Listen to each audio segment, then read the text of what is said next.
It might be time to get a bit paranoid, folks. These days, being a little paranoid means you've actually been paying attention and you can do the math on what's happening in the world. And right now, we have some news that some so called researchers are drafting a proposal for governments to implement meat rationing for the usual, what we have to call around here, the thermometer related reasons. The lack of self awareness with these people is truly astonishing because with this, they're not saying the quiet part out loud. The quiet part is the only thing they're saying here. There is no other part of this that they're talking about. The policy is about forced compliance with an ideological program that virtually no one supports outside of that particular small group of decision makers and their weird little circles. Yet, if we don't go along with it, if we even ask basic questions, we're the bad guys. Let's dive into the story. Headline from the National Pulse: Ren. Temperature rationing of meat and fuel is now on the agenda in advanced planning stages. An information campaign to promote the benefits of rationing, along with stricter regulations, would be required to condition the public. One of the great lies of our time is that animal agriculture is a main driving factor of environmental problems in the world right now. That's like saying that animals out there are the main driver. The view doesn't stand up to even the most rudimentary of scientific scrutiny. But the sciences are so corrupted by activist, corporate, and government dollars that research can't be trusted anymore. And honest research rarely, if ever, gets published if it contradicts the overall narrative. And this study clearly is based on the shaky premise that eating meat is bad for everything and doom on you if you eat it. But this is for everyone who out there, this video here is for everyone out there who says that there is no push to force people to eat less meat.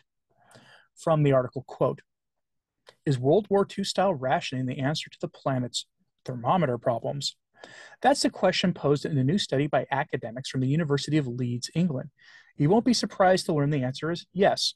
Rationing of various commodities, including fuel and meat, is on the cards.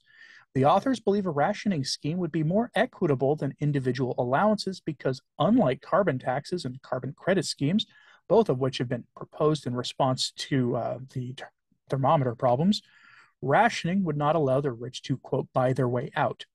A rationing scheme could also have broader applications, the researchers claim. The concept of rationing could help not only in the mitigation of the current alleged problem, says joint lead author Dr. Nathan Wood, but also in reference to a variety of other social and political issues, such as the current energy crisis. He added, "The cost of living crisis has shown what happens when scarcity drives up prices, with energy prices rising steeply and leaving vulnerable groups unable to pay their bills. Currently, those living in energy poverty cannot use anywhere near their fair share of energy supply, whereas the richest in society are free to use as much energy as they can afford." End quote.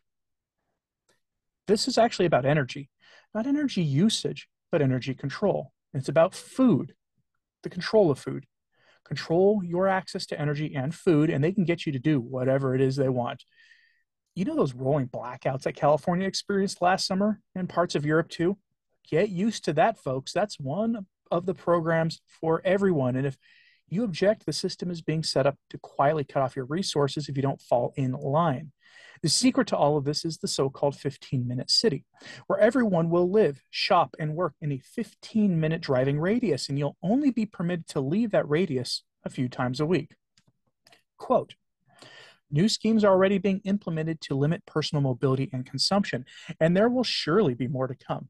Recent proposals for so-called 15-minute cities have drawn widespread criticism from across the world, including in cities such as Oxford, where pilot tests are due to take place.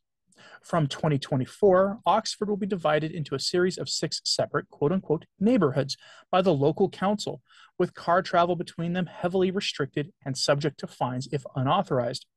Residents of the city will be able to apply for special permits to allow them to drive into other neighborhoods for up to 100 days a year. Good luck if you, have to go to work outside your neighborhood. Otherwise, they must use public transport, bike, or walk in order to move from one neighborhood to another." End quote. Needing permission to move about in a free society is the very definition of that free society being dead and replaced with some form of authoritarianism. This is the travel passes of dystopian science fiction of a bygone era. Somewhere Orwell and Huxley are both smiling. That story out of Oxford is nuts, too, since the local population doesn't actually support this action at all. You'd think that would actually concern the city councilmen since they have to answer to the public on a regular basis for this stuff, but no, of course, it doesn't. Few of these people actually care what any of us plebs think, regardless of their party affiliation. And the sooner that we accept they are not on our side, the better. But how would this work?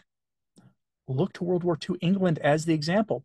If you're familiar with what that was like, that should raise alarm bells. Quote, the inspiration for the proposed measures comes from the rationing that took place during the Second World War, especially in countries like Britain, where there were severe restrictions on consumption of a wide range of commodities and resources to aid the war effort.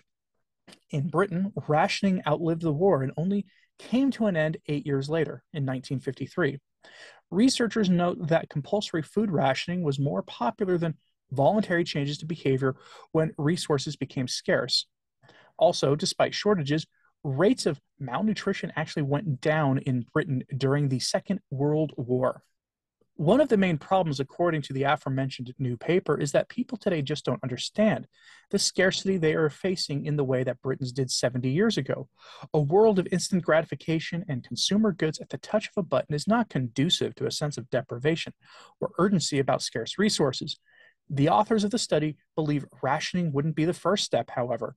An information campaign to promote the benefits of rationing, along with stricter regulations, would be required to condition the public over to further restrictions. Such a campaign appears to have already begun. Initial regulation would focus on, quote, the biggest polluters, such as international travel, the fossil fuel industries, as well as farming. This would help to create scarcity in, quote, products that harm everything. And rationing could then gradually be brought in to meet people's basic needs in a fair manner, end quote.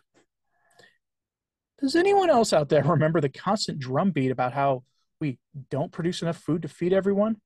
Did you notice that talk has actually gone away? Now they're going to restrict what and how much farms produce. And what do you think comes from that? Food shortages, very real ones. And what comes after food shortages? Use your imagination, folks, and the propaganda campaign has already begun to push this idea in the United Kingdom. It's coming to a city and state near you, too, folks. The US government will absolutely be looking for a way to make an American version of this happen.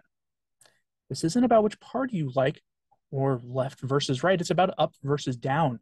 Normal people versus those tiny handful of people who think they've got a science-given right to make these decisions for everyone else based on some really shaky, dubious data that you aren't even allowed to question. That's what this is about. Will you let them get away with it? Will you comply? Let me know if you're in the UK and if you've seen this stuff being proposed in your community in the comments, please. Or if you live in Oxford, let me know how people are responding to this. And like and subscribe if you haven't, it does help. As does sharing this on social media. That helps a lot too. I'm Anthony Stine, the Practical Carnivore, and thanks for tuning in today.